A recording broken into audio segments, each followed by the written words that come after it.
Dari laman kompas.com dan buku A History of Modern Indonesia, di abad ke-16, wilayah-wilayah di Belanda dulunya berada di bawah kekuasaan kerajaan Spanyol. Namun, revolusi Belanda atau perang kemerdekaan sejak tahun 1560-an mendorong Belanda untuk memiliki jalur perdagangannya sendiri. Sebelumnya, Belanda hanyalah perantara atau pengecer rempah-rempah yang dibawa Portugis dari Nusantara. Tujuan Belanda datang ke Indonesia sama dengan bangsa-bangsa Eropa lainnya, yaitu mencari kekayaan berupa rempah-rempah, monopoli perdagangan, dan mencari daerah jajahan. Usaha pencarian rempah-rempah oleh Belanda tidak terlepas dari dominasi Spanyol dan Portugis, dua imperium terbesar di daratan Eropa pada masanya. Sebelumnya, Belanda mendapatkan suplai rempah dari Lisbon, ibu kota Portugis. Namun, sejak Spanyol menguasai wilayah Belanda, Belanda dilarang menerima suplai rempah dari Portugis. Penjajahan samudra yang mereka lakukan sejak abad ke-15 Masehi tidak hanya didasari oleh tujuan pencarian rempah-rempah, melainkan berbagai dorongan dari peristiwa politik dan perkembangan teknologi pada abad ke-15. Penjajahan samudra yang dilakukan oleh bangsa Eropa dilakukan setidaknya karena dua peristiwa politik penting, yakni kekalahan kerajaan-kerajaan Katolik Eropa dalam Perang Salib dan jatuhnya Konstantinopel ke tangan Turki Utsmani. Perang Salib memporak-porandakan jalur perdagangan Eropa dan Asia karena berlangsung di perbatasan dua benua tersebut. Tahun 1596, Pelabuhan Banten adalah permata dunia bagi perdagangan lada. Di sana, para pedagang dari berbagai bangsa bertemu dalam harmoni aturan pasar yang ketat. Namun, harmoni itu pecah ketika Cornelis de Houtman tiba. Bukan sebagai mitra yang santun, melainkan sebagai tamu yang membawa benih kehancuran. Take all the pepper. He's also when the Christ in heaven gewonnen, with Martin, Helena, Manem, in Amsterdam. Louis ik ben hier voor de handel. Hebben the Cyprus have we broken their seven. Gusti Sultan tiang asing puniki saking Walanda. Piyambakipun meksa mundut lada kanthi renggi ingkang paling piyambakipun ugi ngancam badhe nutup pelabuhan. Excuse me, Sen Horvati. SS Homen Sao Pirata. Now comerciante. Vieran aku ya apenas para kausan lemas en lugar saya comercial. Woi, wong seberang. Sire krungu mboten. Aturan neng kene wis jelas. Kamu narep dagang, kudu manut rega pasar. Ojo mlaku sembarangan ring tanah kene. Ja, ganze ojong regels. Men kan leren hebben ang regels. Duli wetsen has dagan. Tuan Kapiten, sampun keijing. Panjenengan niku tamu. Boten saya tumindak kados niku wonten ing ayunan Gusti Sultan. Apa panjenengan boten saged sinau saking Tuan Portugis niki sing saged manut aturan? Va ebora doctri, Holandes sujo.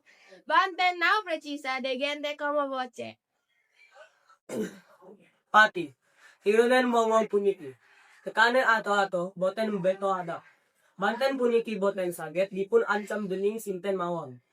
Namun, Tuan Walanda boten saget hormat.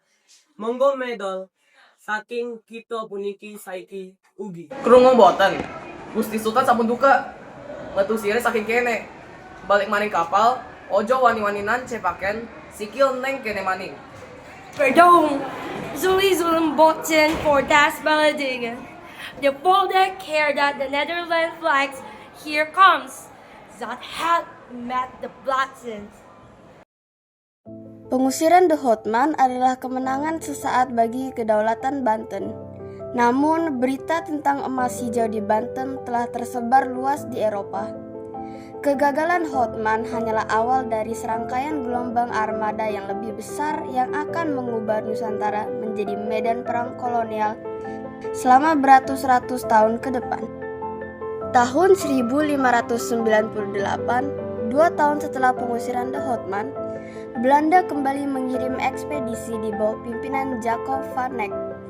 Kali ini instruksinya jelas. Jangan gunakan senjata, gunakan akal. Vanek tiba saat hubungan Banten dan Portugis sedang memburuk. Peluang emas ini dimanfaatkan Vanek untuk membasuh luka lama yang ditinggalkan pendahulunya. Gusti Sultan VH, aqueles holandeses voltaram. Eles são como ratos. Mandeos querem embaros destruam Banten. Gusti, kapal Cibeda. Pemimpinnya yang boten langsung mudun mengkonon baik. Piyambaki pun ngirim utusan lan beta surat hormat.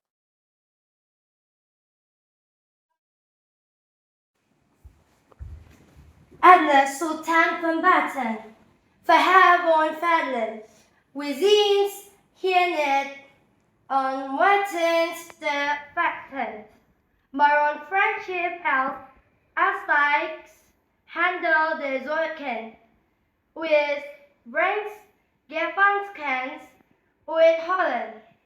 Gusti Sultan, Tuan Vanek nyuwun pangapunten atas tumindakipun kanca-kancanipun rumiyin. Piyambakipun betalan kersa dados ingkang manut aturan Banten. Sajake wong kia lebih ngerti tata krama. Gusti, Banten kados Hotman, Sin kados Megah Mendung. Tuan Vanek, Banten saget paring pangapunten. Nanging, punapa panjenengan saget janji bade mbayar lada kanthi regi adil lan boten damel geger.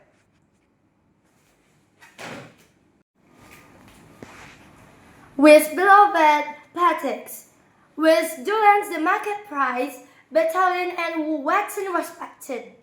With Will Allen Moore on 7 Volants, the end where Federer Fratakens. Mentiras! Eles estão mentindo! Eles só querem o monopolio! Meneng sire, wong Walanda ki luwih sopan tinimbang sire, sing senengane ngatur-ngatur Banten. Pati, Syah Bandar, paringi izin dagang kanggo rombongan Vanek. Banten butuh mitra dagang sing ngerti adab. Tuan Vanek, mangga wiwiti dagangipun. Thank you, Your Majesty. Keberhasilan Jacob Vanek membawa lada dalam jumlah besar ke Belanda memicu demam rempah di Eropa. Keuntungan yang ia bawa mencapai 400%. Namun, keberhasilan diplomatik ini adalah pintu masuk yang berbahaya. Karena tak lama setelah ini, persaingan antar pedagang Belanda menjadi begitu liar, hingga mereka memutuskan untuk bersatu dalam satu wadah raksasa yang kita kenal sebagai VOC. Tahun 1619, kedamaian yang dibawa Vanek hanyalah topeng. Belanda kini bersatu dalam kongsi dagang VOC. Mereka tidak lagi hanya ingin membeli lada, mereka ingin memiliki tanahnya. Di bawah pimpinan Jan Pieterszoon Koen, VOC mulai membangun benteng di Jayakarta tanpa izin penuh. Persahabatan berubah menjadi pengkhianatan, dan diplomasi digantikan oleh desing peluru meriam. Tuan Kun, perjanjian kita hanya menyewa lahan untuk membangun gudang kayu, bukannya malah membangun benteng batu yang memiliki moncong meriam menghadap ke arah keraton saya. Kalian benar-benar keterlaluan. Contraction, slate papier prince, which happens cross noted on Handel Hans the establishment, tegen Excelzant and tegen Julia Oldbrand Verheij. Jakarta is Nuva the company. Lancang pisan sire, Kun. Jayakarta ki isi dari wilayahnya Kesultanan Banten. Kita boten wedi karo meriam sire. Lamun boten rubuhaken beteng ki geti bakal banjir neng kene. Soldante, toen hem de kwaad van ons script. Skip! Tulung, oma kita diobong. Wong-wong Walanda iken bedili.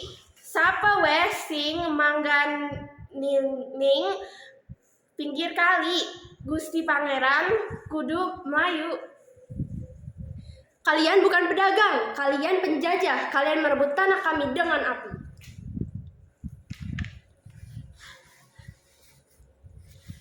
Vanaf vandaag is de grens Jakarta Meers. Hier zal een nieuwe stad verrijzen. Een stad van de Nederland, Batavia. En we zullen hier doen zo besten. Sire sugut menang saiki, tapi eling tanah kim boten baden rimo penjajah.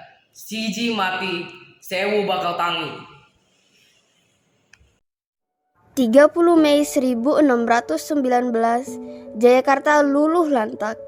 Di atas abunya, Belanda membangun Batavia sebagai pusat kekuatan VOC di Asia. Inilah awal mula tirani yang akan mencengkram Nusantara. Ribuan nyawa melayang, ribuan lainnya terusir. Perang besar baru saja dimulai. Tahun 1799, raksasa yang dulu begitu perkasa kini sedang sekarat. VOC yang dulu menguasai samudera kini hancur karena keserakahan pegawainya sendiri. VOC bukan lagi singkatan dari Persekutuan Dagang, melainkan Virgaan onder Koruptie, runtuh karena korupsi. Utang menumpuk, kas kosong, dan kejayaan Batavia mulai pudar. Dengar, utang kita mencapai 134 juta gulden. Kas kita kosong. Tapi para pejabat kita tetap membeli rumah mewah di Eropa dengan uang sundukan. Tenanglah kawan, selama lada masih ditanam dan rakyat bisa diperas, kita masih kaya. Siapa yang beli dengan pembukuan itu? Ambillah ini. Ini untukmu, ini untukku. Mana gaji kami? Kami sudah 6 bulan hanya makan bubur apel. Kami berlawan bertaruh nyawa melawan pemberontak di pelosok. Kalian malah berpesta pora di Batavia. Deleng bae, raksasa kie wis ngeropos ning jero. Wong Walanda wis pada gelut dewek. Iki saatnya kita ngumpulin kekuatan Minang. Batavia dari kita penyakit. Karena mamba, wong-wong mati kena malaria. VOC wis ora bisa ngurus apa-apa maning kecuali wetenge dewek. Stop! Kami atas nama pemerintah Republik Batav, saya umumkan mulai hari ini 31 Desember 1799 VOC resmi dibubarkan. Segala hutang, wilayah, dan kekuasaan kalian diambil alih oleh negara. Lonceng kematian VOC berdentang. Raksasa itu rubuh. Namun, penderitaan rakyat Nusantara belum berakhir. Kekuasaan beralih dari tangan perusahaan ke tangan pemerintah kerajaan Belanda. Sebuah babak baru yang lebih sistematis dan lebih menindas akan segera dimulai, era Hindia Belanda. Eropa telah jatuh ke tangan satu orang, Napoleon Bonaparte. Belanda kini menjadi provinsi Prancis. Di Batavia, sesosok jenderal dikirim dengan perintah singkat namun mematikan. Amankan Jawa dari Inggris. Dia adalah Herman William Daendels, sang Itzeren Marshal atau Marsekal Besi. Es Elmeni, Prince Jaffa, Goddess la partus les moires necessaires, le monde s'est qui, les mois franchis n'a pas de limites. Verdun, England, lures in the water. I don't have time. I want a big road from Anyer to Panerukan. 1 year finish. Mar, Excellency, we haben gen Geld. Kas kita kosong pasca VOC bangkrut. Hogan WDL Baders Battalion. Pay? Nonsense. This job is for our country. Commanded the government to send his people. Whoever refused to pay, hang them up. I've been known for Lord Thunder. Ayo menungsa-menungsa kesit, aja mendek. Lamun dalan iki ora rampung, sirah-sireh kabe dadi taduhaneh. Endang diangkat watu kuen. Duh, Gusti Sultan, sampun sasi-sasian ning kene. Sikil lara, weteng luweh, nanging meksa dikon macul gunung. Wong-wong Walanda Prancis puniki boten gadahi manah. Dalengan rakyat kita. Dipun peksa kados kewan. Dandos puniki sage duka lamun kita boten manut. Nanging mriksani rakyat kado puniki. Mana kula kados dipun iris-iris. I will let the Java become invincible defense. Let the history write my names with blood. Snail!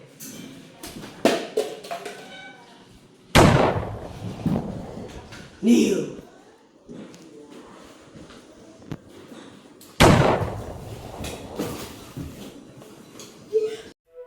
Sepanjang 1000 kilometer, jalan raya pos akhirnya terbentang. Namun di balik kegagahan jalan itu, terkubur ribuan nyawa rakyat yang tewas karena kelaparan, malaria, dan kekejaman. Daendels telah membangun jalan di atas tulang belulang rakyat Nusantara. Penjajahan kini telah berubah wajah, dari keserakahan dagang menjadi kekejaman militer yang mutlak. Tahun 1811, kekuasaan Daendels yang seperti guntur ternyata tidak bertahan lama. Napoleon mulai kalah di Eropa dan di Jawa. Pertahanan Prancis Belanda melemah di bawah Gubernur Jenderal Janssens. Kesempatan ini tidak disia-siakan oleh Inggris. Armada raksasa dari India mendarat di Batavia. Masa kegelapan kerja paksa berganti menjadi masa baru di bawah tangan Thomas Stamford Raffles. Het is voorbij. Die Engelsen zijn te sterk. Wij kunnen Batavia niet meer vasthouden. Retreat. Terug naar Semarang. Look at the island, my lord. It's a jewel. Daendels was a butcher, but we shall be civilizer. No more forced labor. We shall introduce the land rent system. Remember, Thomas, the East India Company wants profit, but keep the peace between the locals. Don't be like those Dutch fools.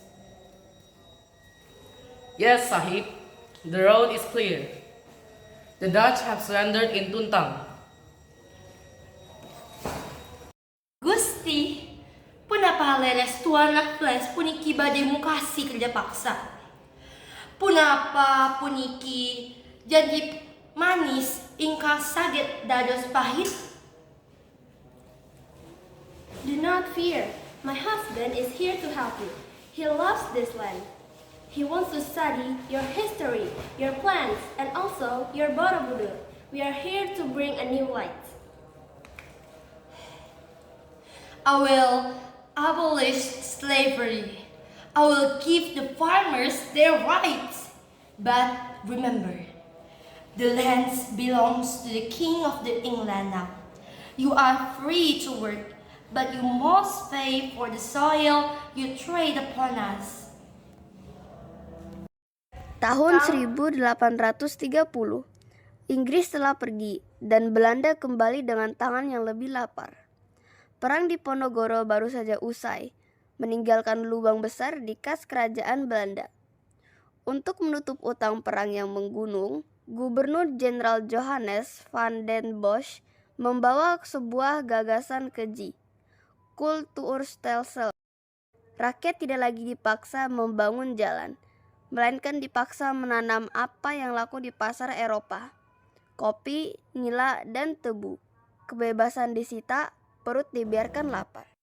Kang, wisasi-sasian kita boten nanam pari. Anak-anak mau mangan bonggol gedang. Lemah kita dijupuk Walanda, tapi pajak isi kudu dibayar. Iki penjajahan opo jenenge? Sabar, Bu. Lamun kita mboten manut, mandor lan prajurit bakal tekang gawa pecut. Wong Walanda niki luwih kejam tinimbang Daendels. Sing dipangan dudu mang tenaga kita, tapi nyawa kita. Ik kan dit meer hanteren. Dit is Hendel, dit is Messelrus. Mijn volkboot wordt op de blikskim van Lebak sporen. Sarana jahat, kalian harus bayar harga yang udah kalian lakuin sama rakyat kami. Dasar kalian pemberontak, kalian harus mati sekarang juga.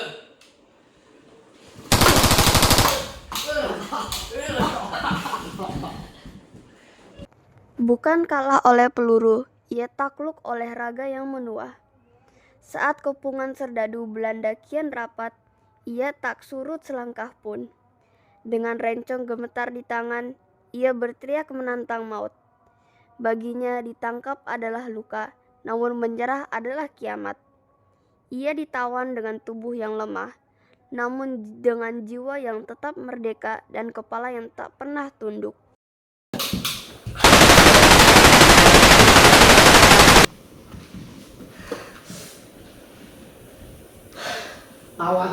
Sama banteng-banteng di Indonesia masih mempunyai darah merah untuk membuat secarik kain putih menjadi merah dan putih, kami tidak akan menyerah kepada siapapun juga. Allahu Akbar, Allahu Akbar, Allahu Akbar, merdeka! Perang!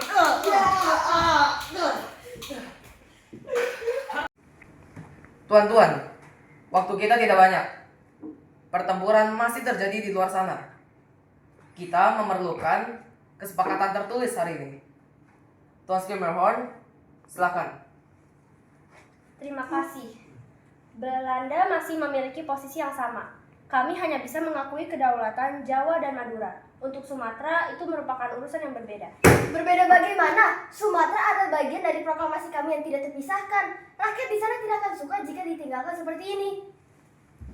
Tapi kenyataannya Tuan Rum, administrasi kalian di Sumatera belum stabil. Belanda memiliki investasi besar di sana yang dilindungi oleh hukum internasional. Tuan Van Mook, jika ingin kestabilitas tercapai, maka Anda tidak seharusnya memerintahkan tentara Anda yang masih ingin mencoba untuk merangsek masuk. Jika Anda ingin keamanan bagi investasi Anda, maka Anda seharusnya memberikan kedaulatan atas Sumatera kepada kami. Itu harga matinya. Pak Sherir, instruksi dari Panglima Besar Sudirman sudah jelas. Kita tidak boleh memberikan sejengkal tanah pun kepada mereka. Rakyat mulai curiga kita akan menjual negara ini. Tenang Bakri, diplomasi adalah perang di atas kertas. Kita butuh untuk berhenti sejenak untuk mengumpulkan kembali tenaga kita. Kembali ke posmu. Ada masalah, Sultan Syahrir? Sepertinya pihak militer Anda tidak menyukai diskusi kita. Mereka mencari jawaban, sama seperti kami semua. Baiklah, mungkin kita harus membahas tentang bentuk negara. Kami akan menerima bentuk negara Federasi Republik Indonesia Serikat. Jadi kalian setuju berada di bawah Uni Indonesia Belanda dengan ratu kami sebagai kepala Uni? Kami menerima Uni, tapi hanya sebagai bentuk kerjasama setara, bukan jajahan dengan nama yang baru. RI sebagai bagian dari RIS harus punya wewenang penuh atas hukumnya sendiri. Tuan-tuan, saya mendapat celah kesepakatan. Belanda mengakui Jawa, Madura, dan Sumatera secara de facto.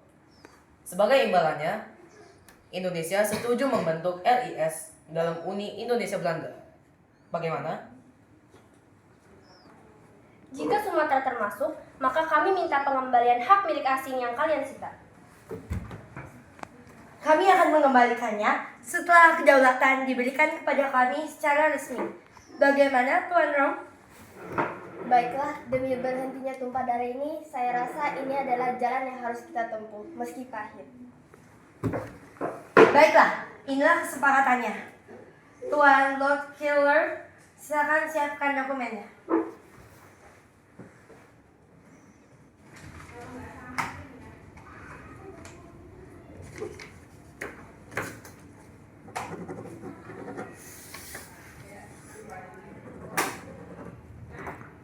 Pertemuan ini telah selesai.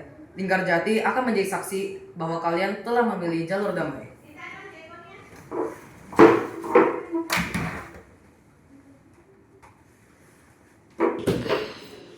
Selamat pagi semuanya. Pada hari ini, Jakarta, 23 Agustus 1949. Kita berkumpul di Den Haag. Dunia menyaksikan pertemuan ini dengan satu harapan, yaitu terselesaikannya konflik dan tumbuhnya kedaulatan bagi bangsa Indonesia. Silakan Tuan Marsevin. Terima kasih. Belanda datang dengan niat baik untuk membicarakan penyerahan kedaulatan. Namun sebelum itu kita harus memastikan bahwa kepentingan ekonomi dan juga utang-utang Hindia Belanda terselesaikan secara adil. Kami datang ke sini dengan satu tujuan mutlak, yaitu untuk memberikan kemerdekaan kepada Republik Indonesia Serikat tanpa syarat. Masalah teknis dapat saja dibicarakan, tetapi kemerdekaan adalah harga mati yang rakyat kami harus bayar dengan nyawa. Senjata akhirnya lelah bersuara. Dunia mulai berpaling dan mengecam tindakan Belanda yang terus mencoba merebut kembali Indonesia pasca proklamasi 1945. Di bawah tekanan internasional dan kegigihan para pejuang, Belanda terpaksa duduk di meja bundar. Ini bukan lagi soal siapa yang lebih kuat senapannya, tapi siapa yang lebih cerdas penanya. Diplomasi. Gentlemen, the world is watching. We are here not to find who is wrong, but to find a way for peace. Mr. Room, please. Keinginan kami sederhana, Tuan Van Rojen. Kembalikan pemerintah Republik ke Yogyakarta, hentikan agresi militer, dan akui kedaulatan rakyat kami tanpa syarat. Rakyat kami sudah cukup banyak menderita. Had it been so simple, Mr. Roem, why haven't here delegates acted the Netherlands behalf that these Poland that the winner is?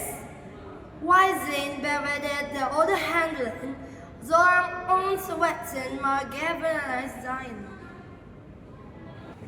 Indonesia bukan lagi Hindia Belanda. Kami datang bukan untuk menerima sedekah, tetapi untuk mengambil kembali apa yang telah menjadi hak kami sejak 17 Agustus 1945. Pengakuan kedaulatan adalah satu-satunya jalan Tuhan. Wanneer geven wij de soevereiniteit over aan de Republiek der Verenigde Staten van Indonesië.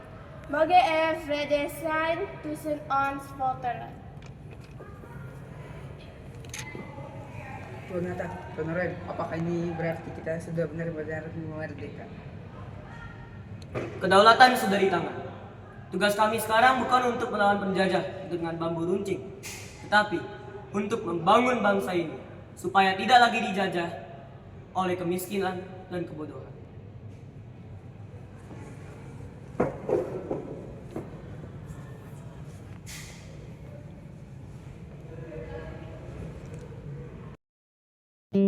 ...27 Desember 1949, Belanda akhirnya mengakui kedaulatan Indonesia secara penuh. Perjalanan yang dimulai dari kapal Cornelis de Houtman yang angkuh, melewati darah di Jalan Raya Pos, hingga tangisan di kebun kopi tanam paksa, akhirnya bermuara pada selembar kertas perdamaian. Indonesia berdiri tegak sebagai bangsa yang berdaulat. Teman Sire, Walanda